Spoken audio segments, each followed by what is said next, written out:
Welcome to the podcast on almost everything important.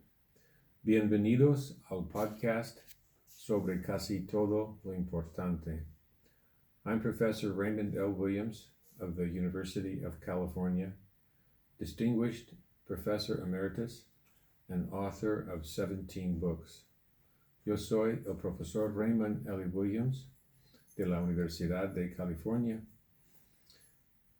profesor de la Universidad de Literatura Latinoamericana y autor de 17 libros. The subject for today's bilingual podcast is Hector Sanchez. Who is Hector Sanchez? El asunto o tema de nuestro podcast de hoy, que también estamos haciendo en YouTube, es ¿quién es Hector Sanchez? Esta es una serie de podcasts que hacemos en nuestro website, que es www.thetop64.com. Pueden ver una lista de las 64 introducciones a autores relativamente bien conocidos en sus propios países y relativamente poco conocidos fuera de sus países. Esto, por supuesto, es relativo porque varios de estos autores, incluyendo Hector Sánchez, han sido leídos fuera de Colombia o fuera de México o fuera de sus propios países.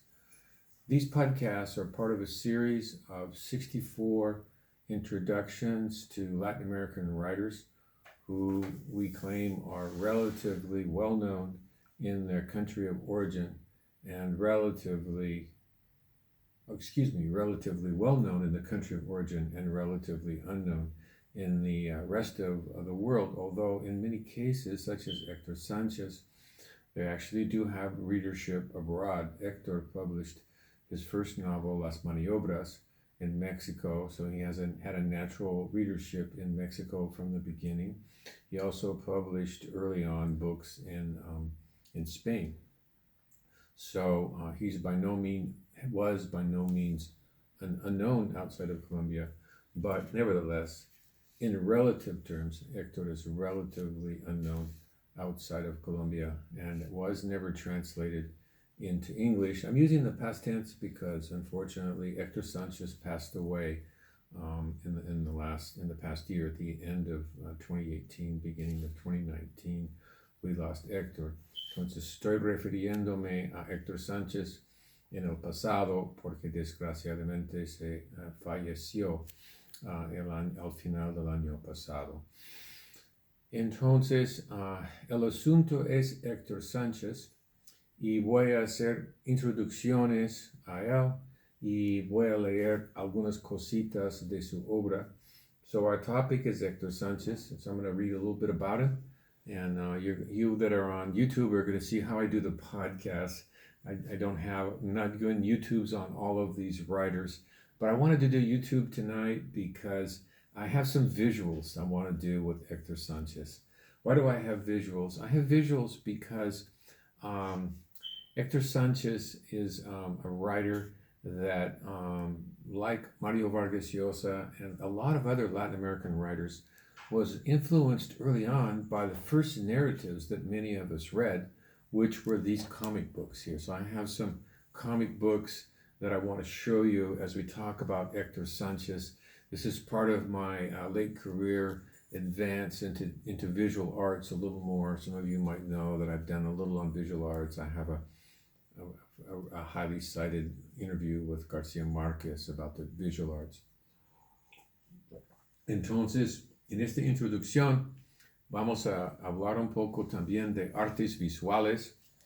I should say that I have several listeners of this that are very special. There's some people I'm doing this podcast and this YouTube for. Above all, la sobrina de Hector Sanchez. Above all, the niece of Hector Sanchez. And the niece's son, Ivan, who, interestingly enough, I don't know if this is genetic because I'm not a biologist, but I guess it would be grand nephew. Creo que sería tiene no sé si se llama bisobrino, pero el hijo de su sobrina es lector de tiras cómicas. Por ejemplo, este es una línea que le interesa mucho al sobrino. Entonces yo quiero dedicar esto a la sobrina, quiero dedicarlo también a su hijo Iván, a la gente de sus tierras en Ibagué y a la gente que son grandes lectores de Hector Sánchez en el Huila. Como desde los Estados Unidos, yo suelo ver Ibagué, Tolima y Huila y el sur de Colombia un poco como un conjunto cultural. Tengo mi mapa aquí de Colombia. I brought my Colombian map because I'm going to say that he's from Guamo, Tolima, and you're going to be lost. Entonces voy a decirles que Hector Sánchez es del Guamo, entonces voy a sacar este librito para dar más visibilidad. Entonces, Guamo, Tolima, ¿qué es esto? ¿No? Entonces tenemos que referirnos, aquí está Colombia, ¿no? Y entonces hacia el sur y un poco sureste están los departamentos del Tolima, departamentos de Huila, y donde me están escuchando ahora la familia de Hector Sánchez, Putumayo, la sobrina y su familia. Entonces aquí está nuestro mapa de Colombia. Pueden ver que Guamo, no pueden ver Guamo en el mapa, pero es un pueblo entonces del Tolima. Y en Huila tenemos seguidores de la obra de Hector Sánchez, como algunos profesores y estudiantes avanzados, como Laura Trilleras. Y entonces estoy muy orgulloso de nombrarlos y hacer homenaje a la buena gente en el Tolima y Huila que siguen los escritores en lo que yo llamo la última frontera. ¿Qué es la última frontera? So what's the last frontier? Now that I've dedicated this work to some of the people that read Hector Sanchez and know Hector Sanchez in this region of Colombia, what is the last frontier? The last frontier, I'd like to suggest for you academics watching this YouTube, either out of morose curiosity or to see what I'm up to, or because you're interested in Colombian literature, or because you're readers of Hector Sanchez.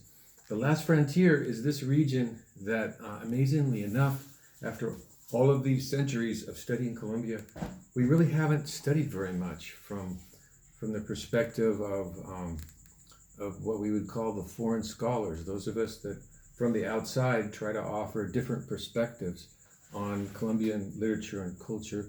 This is still what I consider the last frontier. This is still like going to untouched Macondo, to go to Ibagué, Tolima, Neiva, Huila, Mistela, y más al sur, and more to the south, Putumayo. This is still untouched territory. This is a last frontier that I'm surprised we haven't studied more, because it seems like in some ways living in U.S. academia, everything is overstudied, and our graduate students and the directors of dissertations such as myself, we say, what else can we do? Everything is overstudied, but actually it's not true. There are these last frontiers like Huila that still need more study. Entonces, la última frontera desde mi punto de vista es de esta tierra, desde Tolima hacia el sur, hacia abajo. Hector Sánchez, escritores como Hector Sánchez, escritores, bueno, hay uno muy famoso, sí muy estudiado, que se llama Rivera, ¿no? José Eustacio Rivera. Pero entre jóvenes escritores y novelistas del Huila como Benur Sánchez Suárez, en realidad todavía hace falta hacer más. Así que, reconociendo esa necesidad, estamos haciendo una presentación doble hoy en podcast y en YouTube. And so, I wanted to to back up by saying a little bit more precisely what I said very quickly at the outset of this when I was talking about the visual arts, when I was talking about the fact that we're bringing some comic books in here. There are interviews with none other than our Nobel laureate Mario Vargas Llosa and our writer of the day, Hector Sanchez. There are interviews with both in which they talk about the importance of none other than comic books in their early childhood readings. And as all of the psychologists out there know, the early readings and the early experiences are, in many cases, what make all the difference about what we appreciate, how we think, what we think is worth telling a story about. So I'm kind of leafing through this comic book that I have here, Batman: The Killing Joke, which is in the line of Ivan, the bisobrino, the line of Ivan, the nephew, and I think kind of in the line of Hector.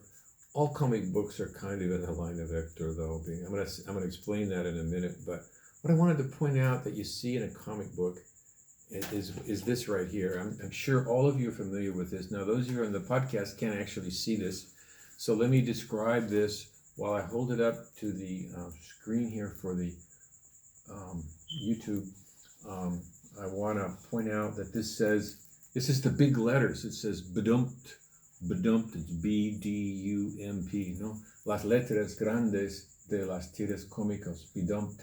Y es interesante, ¿no? Que las tiras cómicas nos dan una imagen, ¿no? Y nos dan el sonido, ¿no? Bedumpt. Y es lo que yo más recuerdo de mis lecturas iniciales de comic books también, ¿no? And so we remember them for these pictures. We remember them for these letters that they used to describe sounds, right? Which we don't usually get in fiction very much, but I'm gonna read a little passage from Hector Sanchez and connect all of this. If I can remember, I have to apologize to all of you that I'm surrounded here, as those on YouTube might see, as I'm surrounded by text by and about Hector Sanchez that I want to present in these 35 minutes of our podcast. So we have the beginnings of Vargas Llosa and Hector Sanchez with comic books. And then just to remind you a little bit about it, in case, I know some of you, I have colleagues that are of my generation that are thinking, oh my God, Professor Williams, this reader of novels, has gone crazy. Now he's looking at comic books. No, pero actually, the deal is that comic books connect to a lot more writing than what we call serious writing, serious literature than you might think. Let me remind you, for example, I'm sure you remember, those of you that are my generation, that Julio Cortázar finished his career, the latter years, writing the stories that he felt were most urgent in the form of comic books in Nicaragua. Voy a repetir en español. Para los que creen que el profesor Williams, el ex lector de novelas, además en general novelas muy largas, se ha enloquecido mirando y estudiando comic books, solo estoy iniciando con este YouTube, este cambio en mi nueva frontera. Estoy mirando varias nuevas fronteras o últimas fronteras, no solamente geográficas como el Huila, sino también últimas fronteras temáticas. And so this is, I think, a common last frontier for writers. It was the last frontier for Julio Cortázar, who, interestingly enough, in the 1960s, after publishing Rayuela in his famous interview in Into the Mainstream, that was called in Spanish Los Nuestros, in this famous interview, I don't know if any of you remember this, but I've never forgotten this. He says, after writing such deep novels as Hopscotch, called Rayuela in Spanish, he said, the social role of the writer is to write worse literature. And so what did that mean? He felt that the role of the writer wasn't to publish complex novels that only graduate students can read in graduate seminars such as Rayuela, but in a way, worse literature that would be the comic books that would tell stories important for people involved with social change, such as what was happening in Nicaragua. And so he wrote explanations of world capitalism in comic books. That was the last work that Julio Cortázar did. Entonces, el último trabajo de Julio Cortázar fue escribir narrativas sobre cambio social mundial en la forma de tiras cómicas. Muchos de ustedes seguramente recuerdan, pero quería recordarles, ¿no? Que hay mucho papel para las tiras cómicas o vamos a decir narrativas visuales. Yo prefiero pensar narrativas visuales. Hay mucho papel para narrativas visuales, aún entre escritores que consideramos serios, ¿no? Relacionado con esto, quisiera mencionar un trabajo que hice hace años acerca del problema de ser tan efímeros estos libros, ¿no? So, another subject that I wanted to point out that I wrote about years ago with respect to posters is that one of the things we hold against the comic book and the poster is that there's nothing potentially classic about them. The comic book basically gets thrown away, although nowadays collectors collect them because they know they're going to make money on them.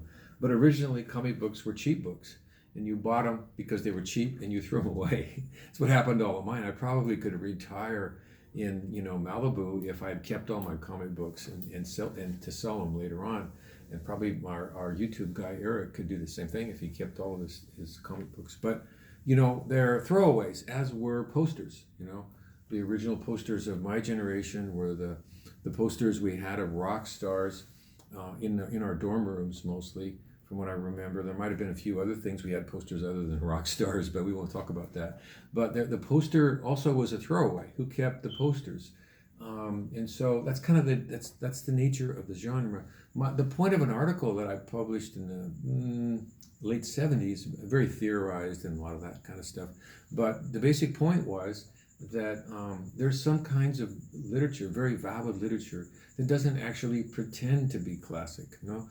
And so let me recapitulate that in Spanish, no? Y escribí un artículo más o menos de los artículos citables y vamos a decir más o menos completos, con intenciones de, vamos a decir, un artículo serio, bien investigado, bien teorizado, en finales de los años 70, sobre básicamente el papel de los afiches en comparación con literatura de la onda en México, porque lo que tienen en común es que no intenten ser obras clásicas, ¿no? O sea, hay cierto grupo de lectores y académicos que piensan que el único valor de un libro, o sea, un libro solo puede tener valor si va a durar, si es clásico.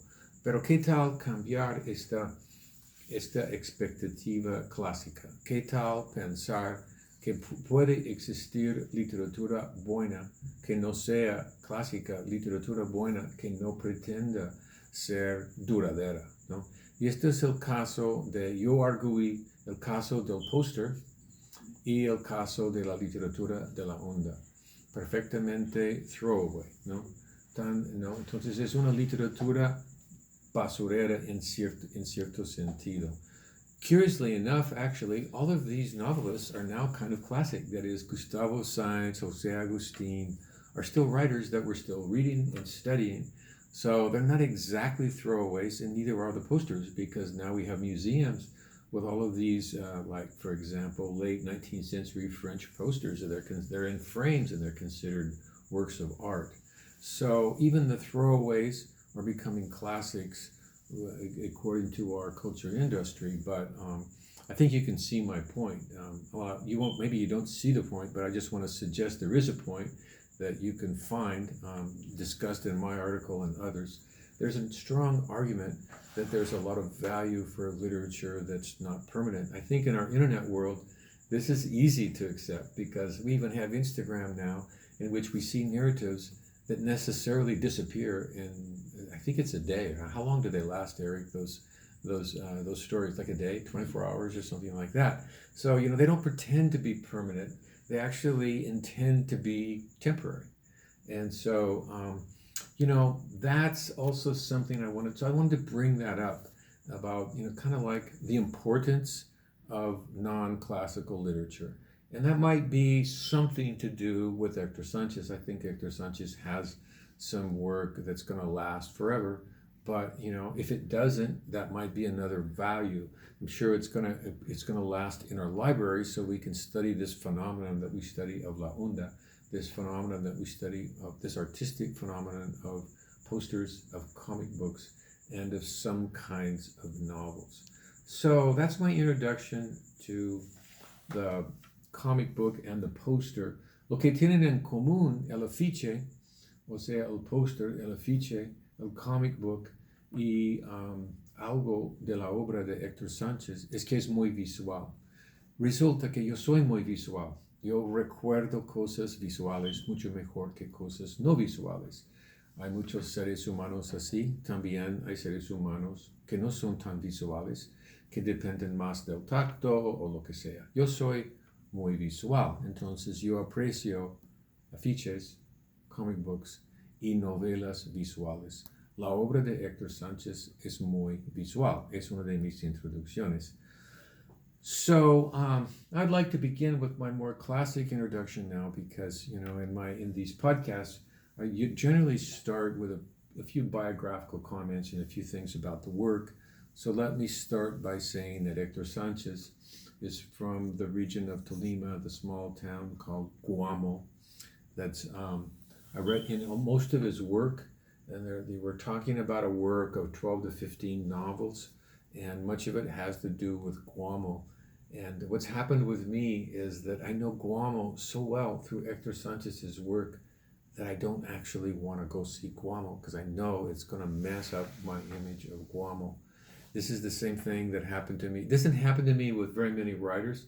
There are only two writers whose fiction is stronger than reality for me. Those two writers are Mario Vargas Llosa and Hector Sanchez. Their impact of their work has been so strong in my visual memory that if I go back and look at it, it's going to be so poor in comparison. It's just going to interfere with my reading, actually. And so I quit going to Peru, because everything I see in Peru is a bad imitation of what I know from Vargas Llosa's novels, which some of you know if you've followed these podcasts or know anything about me, were the first Latin American novels I read seriously, the novels of Mario Vargas Llosa. And so I have this visual memory, and so I've given up. I don't want to go back to Peru. I don't want to go to Guamo. And so that's who he is, in very briefly, as author of 12 to 15 novels, some short fiction. And so let me say a little bit more. I've got a book here of about him. ¿Dónde está esto? So this, I'm going to put this in front of the screen for our YouTube. The podcast people can't see it, but I'm holding up a book by the Colombian writer Jorge Eliezer Pardo, and it's called Vida y Obra de Hector Sanchez. So you can also see, the YouTubers can see a little picture of Hector here. And so this is young, early on. I didn't know him in this period.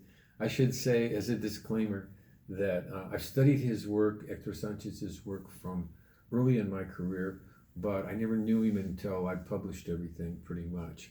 So this isn't not by any means a personal favor talking about Hector Sanchez. This has been part of the work that I consider my serious work, that is writing about Latin American writers, and the earliest one was Hector Sanchez. Entonces quiero explicar, me parece importante decir que yo no soy realmente amigo personal de Hector Sanchez, aunque tuve el placer de conocerlo en la última etapa de su vida, pero soy muy orgulloso del hecho que yo escribí todo lo que escribí sobre Hector Sanchez antes de conocerlo.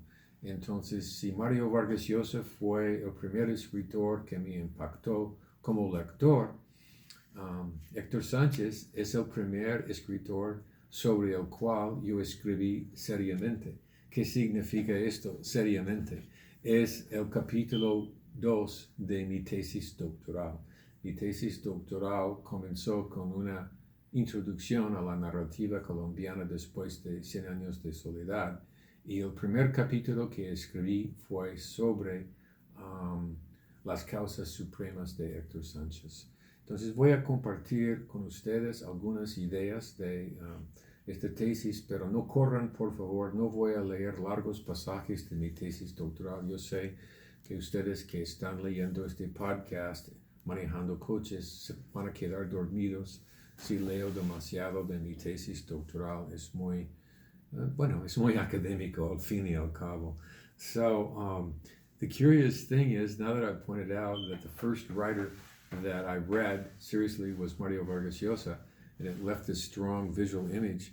The first writer I really studied in the sense that seriously, begins when I know all of you students listening think you're studying seriously literature, but we really get serious when we're writing a doctoral dissertation. Why? Because we know some people are going to actually read this, and some people are going to read it very critically. So that changes everything. That's much different than sitting at home comfortably writing a paper you know only your professor is going to read. But you write a doctoral dissertation, it goes to Dissertation Abstracts International, and it's available to the world. So that changes everything. Now you've got to be serious, and you've got to back up everything you say. So that's why I'm not going to read much of my dissertation ideas about Hector Sanchez, because it's that very slow, carefully argued series of things we write about, slow, carefully calculated analysis with examples, piece by piece, that we develop in our doctoral dissertations when we're writing about fiction.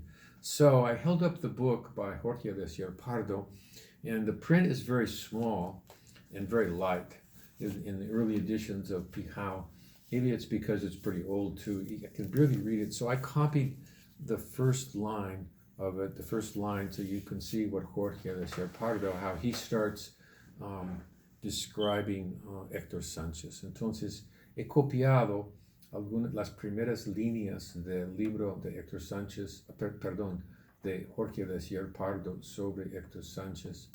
And so, él dice, el Guamo es una población localizada a rumbo a Neiva, en donde el ocio, el billar y las canciones mexicanas parecen estar deambulando por el aire como si ese sitio del mundo bajo el sol quemante que reverbera sobre el pavimento de la vía principal fuera una invención literaria como Comala o Macondo. Allí, el 6 de agosto de 1940, nace Hector Sánchez, escritor que va dejando la huella de los pormenores de este lugar en cada página de sus libros, sobre todo para ser justos. And so that's Carlos Orlando Pardo's introduction. Let me just share a little bit of this in English. So he describes Guamo as a town on the way to Neiva, which, as I mentioned, Neiva is down in further south into Huila. Neiva would be what I described to my academic friends listening, la última frontera. Puede ser que Neiva y Huila son El Dorado, se podría decir, para los académicos. Quiero proponer esto porque creo que Neiva y su literatura y Huila y Mistela, y hay un escritor que está trabajando muy serio ahí en Huila, Marco Polo, ¿no? Y más al sur en Nariño, Cecilia Caicedo. Todos estos escritores, Ben-Hur Sánchez, son una mina de oro en cuanto a lo que ofrecen. Por eso digo, Neiva para mí puede ser, para los extranjeros, El Dorado. And so, what I really like about this description is he describes el billar, the pool tables. In Latin America you have pool halls, like you have the bars. And so you have the bars, and you have the canciones mexicanas. So just evoking this image of the bars with the pool halls, with the pool tables, and the canciones mexicanas. This is what Hector Sanchez is all about. Everyday people doing their everyday thing, their everyday life in small towns. So in my entire career in Colombia, I feel like I know everyday life in small towns. Actually, I've never lived in a small town in Colombia. I've never lived in un pueblo. Nunca he vivido en un pueblo pequeño de Colombia. Pero como he estado leyendo Hector Sánchez desde los comienzos, tengo la sensación ficticia que yo conozco muy bien la vida cotidiana en los pueblos, y cuando leo otros libros o cuando los colombianos me hablan de la vida en los pueblos, yo siempre digo, sí, yo entiendo, yo conozco. La verdad, no conozco nada de la vida de los pueblos, menos la versión de Hector Sánchez. Lo de Macondo no es un pueblo, esto es una invención de otro tipo, es otra conversación. Nadie vive en un Macondo, eso no describe nada. Cualquier lugar maravilloso puede ser Macondo, pero un lugar donde la gente se enfrenta diariamente con las dificultades de la vida cotidiana en un pueblo como Guamo es otra cosa. Entonces, y luego, por ejemplo, las canciones mexicanas. Esto dice mucho también, porque esto sí, yo lo he visto en partes urbanas de Colombia donde yo he vivido. La gente obrera escucha mucho, mientras trabajan, escuchan toda la cosa de las canciones mexicanas, las rancheras, todo esto. Y esto es algo muy especial en el corazón de los colombianos. Es lo que comparten los colombianos con los mexicanos. Es por una parte su música. Y esa música popular en particular, ¿no? Además, me parece notable que él menciona aquí a Comala como si fuera un pueblo colombiano también. Por supuesto, Comala es el pueblo de Juan Rulfo. Entonces, en nuestra visión colombiana de las cosas, ¿no? La vida de Guamo es la vida de los pueblos, y Comala es igual, ¿no? Comala es otro pueblo que conozco por medio de Juan Rulfo. So I wanted to point out, in addition to the fact that Mexican music is the connection between everyday life and everyday life of the working classes of Mexico and Colombia. Mexican music is what connects these people that never see each other. The working class of Colombia don't go as tourists to Mexico, and the working class in Mexico don't go as tourists to Colombia. But they have this connection, which is la música mexicana, las rancheras. And so this I can understand, because here in Southern California, we listen to rancheras. And I've lived a lot in Mexico where I've heard rancheras. And actually, I've heard the rancheras that the employees are playing in Colombia in the morning when they're